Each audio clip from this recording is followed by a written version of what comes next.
I got so much motherfucking design on right now. Break it down, bring it back, make it clap. I got 3 old thoughts, new block, where that day. Bitches on my line, and you know. Selamat datang. Ya kak. Oke baik. Enaknya dipanggil siapa nih? Pita aja mbak. Oke Pita ya. Ya kak. Sebelumnya makasih Pita udah mau datang di kesempatan kali ini. Sesuai dengan yang kita bicarakan di sebelumnya kan, bahwa kita akan mengadakan pertemuan untuk melakukan konseling pada kesempatan kali ini. Nah, seperti yang kita ketahui bahwa mungkin nantinya konseling ini tuh mungkin nanti nggak selesai pada hari ini juga, tapi bisa aja kita akan melanjutkannya di sesi konseling berikutnya, seperti itu ya. Pita, apa kabarnya? Alhamdulillah baik. Kesibukannya sekarang apa? Kerja. Gitu aja mbak. Kerjanya lancar. Alhamdulillah. Tadi datang ke sini sama siapa? Sendiri aja. Jauh nggak ya, jalanan macet nggak?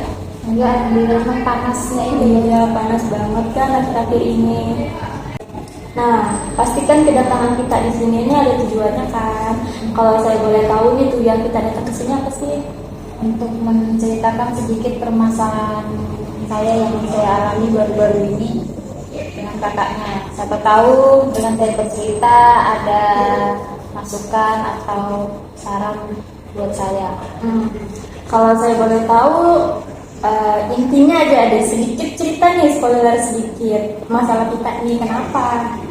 Masalah yang baru-baru ini saya alami ya, yang bergantung masa depan hidup saya lah. Kayak saya dipaksa untuk nikah.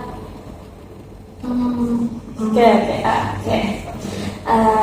Sebelum kita melanjutkan ceritanya, di sini saya akan menyampaikan batasan-batasan selama kita konseling.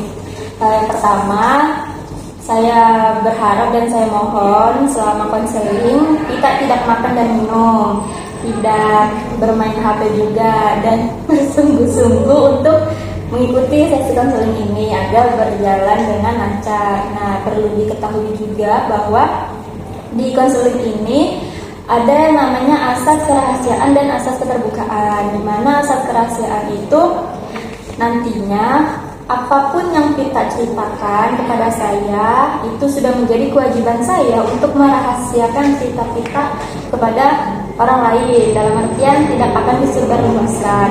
Dan untuk asas keterbukaan, saya berharap kita dapat terbuka dalam menceritakan masalahnya agar nantinya di sini bisa saling sama-sama mengerti dan bisa saling sama-sama membantu, gitu ya kita.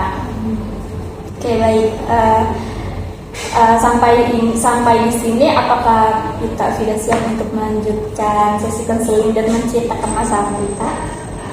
Siap kak. Oke, kita masuk ke inti dari masalah kita ya. Kalau saya boleh tahu nih, coba ceritakan kenapa sih, apa sih yang mengganggu sampai kita bisa datang ke sini? Jadi beberapa bulan yang lalu itu saya sempat dijodohkan sama orang tua, yang mana yang dijodohkan itu kan kita nggak pernah tahu, apalagi komunikasi dengan laki-laki yang dijodohkan.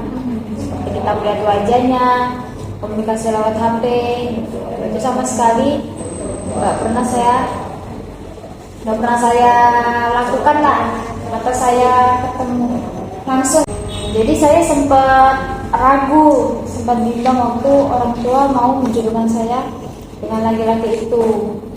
Ya namanya kita sebagai perempuan kan, apalagi ini untuk menjaga masa depan kita kan nggak bisa langsung menerima laki-laki itu. Kita juga tidak tahu laki-laki itu baik, bagaimana pergaulannya, bagaimana teman-temannya, kalau nggak kita mengenal dulu.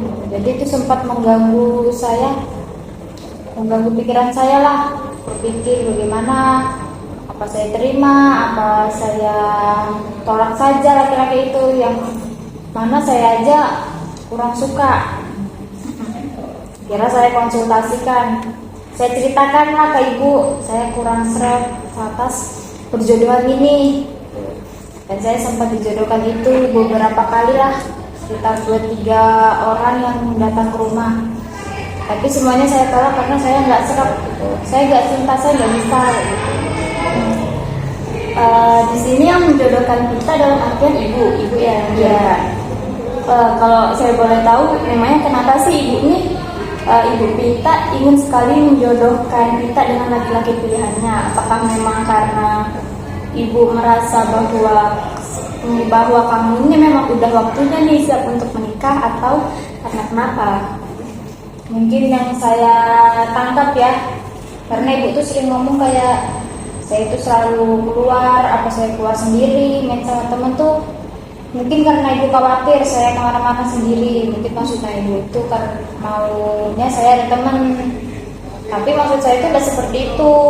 Yang saya takut malah kalau saya nikah atas perjodohan itu karena orang yang gak saya cintai, saya nggak bisa bahagia lah. Maksudnya nggak bisa ya mungkin nggak bebas karena udah punya suami, tapi nggak bisa kayak sekarang ini bisa bertemu teman-teman. Takutnya karena perjodohan yang laki-laki saya nggak tahu itu jadinya malah ini nggak cocok, saya nggak merasa kebebasan. Tapi apakah kita pernah mencoba untuk mungkin saya kenal aja deh dulu sama laki-laki ini, siapa tahu cocok? Ataukah saat Pita tahu laki-laki yang ingin dijodohkan ke Pita tuh udah ngerasa kayak nggak cocok, jadi nggak usah aja deh, mau gitu. Dari semua itu yang saya ingat ada satu yang saya sebelumnya udah kayak mau kenal lah, udah mau tahu udah seperti apa. Tapi karena waktu itu jarak kami LDR lah ibaratnya, jodohkan cuma via telepon, akhirnya saya memutuskan untuk nggak lanjut. Dan sekalipun ada orang yang langsung mau sama saya ke rumah, saya juga ngerasa saya nggak cocok sama mereka. Jadi saya menolak mereka bukan karena apa ya, karena itu saya mengkhawatirkan masa depan saya. Mengkhawatirkan masa depan kalau misalkan salah pilih laki-laki ini ternyata. Ya seperti itulah, namanya kita menikah seumur hidup, mau dengan laki-laki yang kita cintai, yang mau kenal kita, yang udah kita tahu. Mungkin bukan cuma saya, mungkin sebagian perempuan juga mau yang seperti itu. Oke. Kalau saya boleh tahu nih, sebenarnya kamu ini menolak perjodohan itu apakah karena memang dari dalam diri sendiri belum siap untuk menikah, atau tidak mau dijodohkan, atau sebenarnya sudah punya pasangan sendiri? Kalau untuk sebelumnya saya sempat dijodohkan karena memang saya kurang serap, atau saya memang merasa gak cocok dengan laki-laki itu. Dan di jodohan terakhir saya ngerasa saya punya pilihan sendiri gitu. Kalau untuk saat ini berarti udah punya pilihan sendiri dong? Ya, saya udah punya pilihan sendiri, dan itu udah saya komunikasiin juga dengan orang tua. Oh, berarti orang tua saat ini udah tahu bahwa kita udah punya pilihan sendiri? Ya, orang tua udah tahu, dan saya sekarang menceritakan apa-apa ya dengan orang tua saya itu, pasangan saya seperti apa. Nah, dari seperti yang kita ceritakan tadi kan, kalau perjodohan itu kan sangat mengganggu pikiran kita. Nah, pikiran-pikiran kayak gimana sih yang mengganggu? Apakah sampai pekerjaan kita terganggu? Kan tadi kita bilang bahwa kita sedang kerja, kesibukan saat ini kerja. Apakah karena perjodohan itu kita ini terlalu terbawa pikiran dan mengganggu pekerjaan, atau hanya sekedar di pikiran saja? Ya kadang ke pikiran saat bekerja, jadinya kerjanya tidak fokus. Intinya itulah mengganggu, karena desakan orang tua juga mau saya cepat nikah, tapi laki-lakinya saya tidak suka.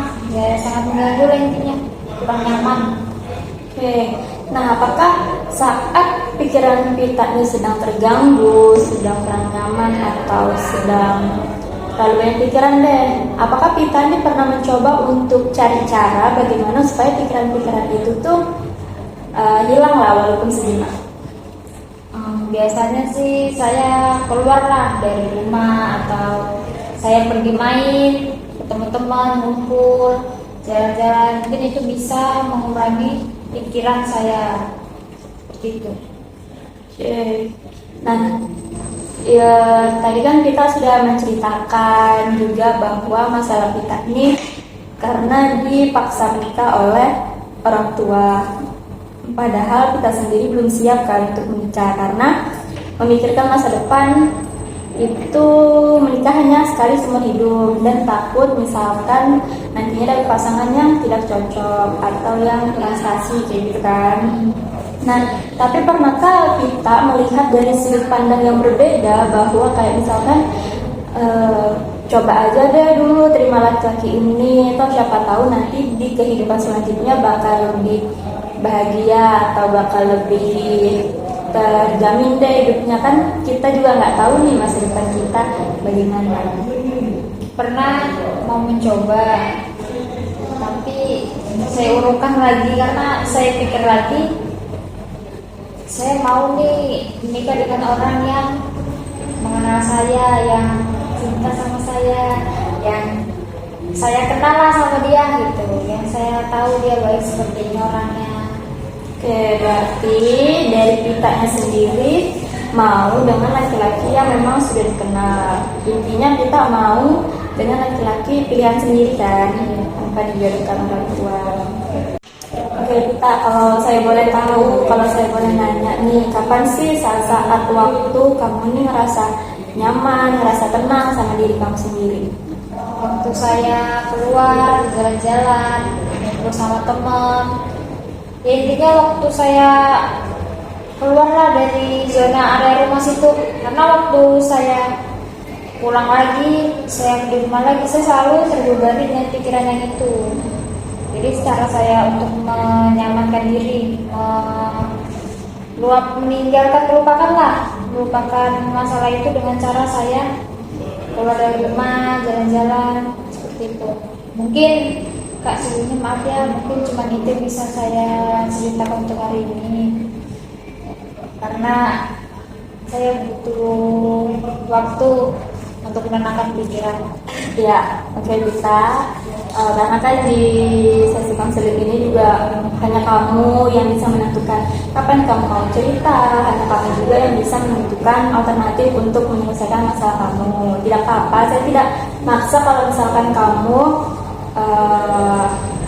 belum siap untuk menceritakan keseluruhannya dan hanya baru menceritakan sampai di sini. Mungkin selanjutnya nanti kita bisa mengatur waktu untuk sesi pertemuan berikutnya. Apakah kita bersedia?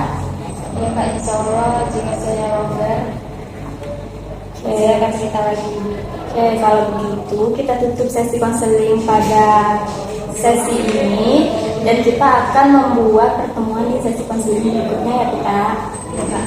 Oke, terima kasih kita. Sama Kak.